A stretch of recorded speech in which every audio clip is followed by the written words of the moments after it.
Thank you. Next round of questions. Tom, you'll start the answering. Kevin Wooster from the Rapid City Journal, ask away.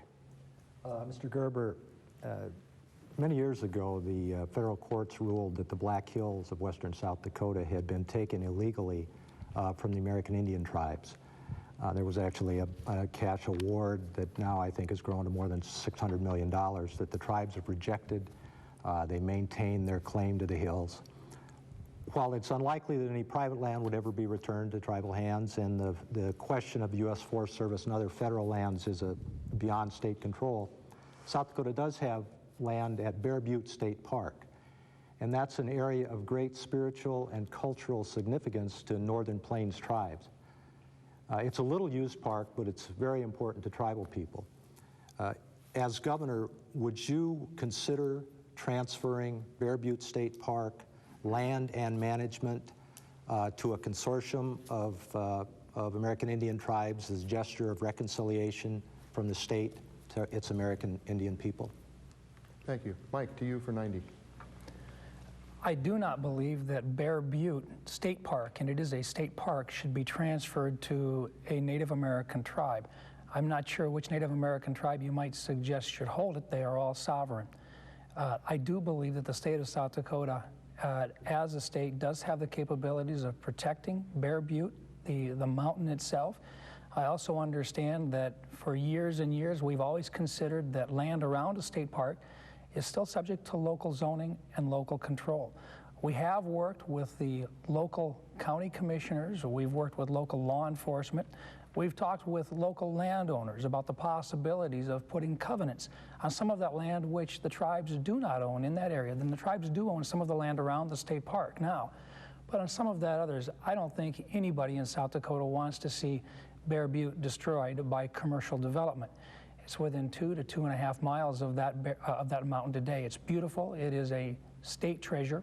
It's something that we should protect and we will protect. In the future, I believe, on a voluntary basis, landowners can be asked to agree for appropriate monetary payments to consider putting covenants on it to protect the beauty and to keep it in its natural splendor. I think it should be open to people of all religions for their enjoyment, and I think the Native Americans absolutely have to be able to continue to practice their religions there right along with everyone else. Thank you. Thank you. Jack, minute and a half. Well, Bear Butte has special significance to the Native American tribes in South Dakota. And as such, I would favor a program of some type of shared management. I would like to see the tribes sit down and discuss that with the state of South Dakota and its management system, also with local municipal, governmental, and private landowners to see how we can best manage a particularly sacred resource for the Native Americans in South Dakota. But it leads us to a bigger problem.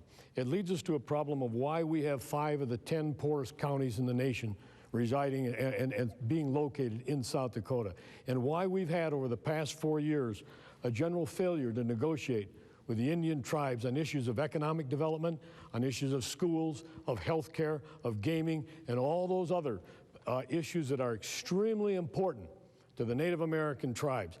I don't think the state of South Dakota will move forward as a state, economically or even politically, until we come to a realization and an understanding that we have to negotiate with every citizen in this state. Today, in Pierce, South Dakota, the Native American tribes had a meeting, and they asked Governor Rounds or a representative to be there and negotiate. And unfortunately, to the best of my knowledge, there was not a state government representative there. I think we need to change our attitude. I think we need to negotiate. I would favor shared management. Thank you. Tom. Mike, 15.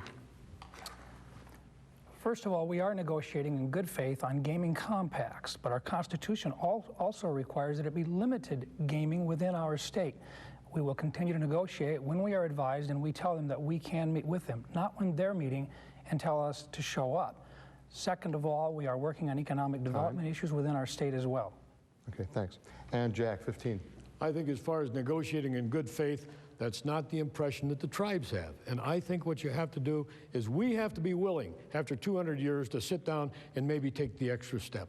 Okay, thanks.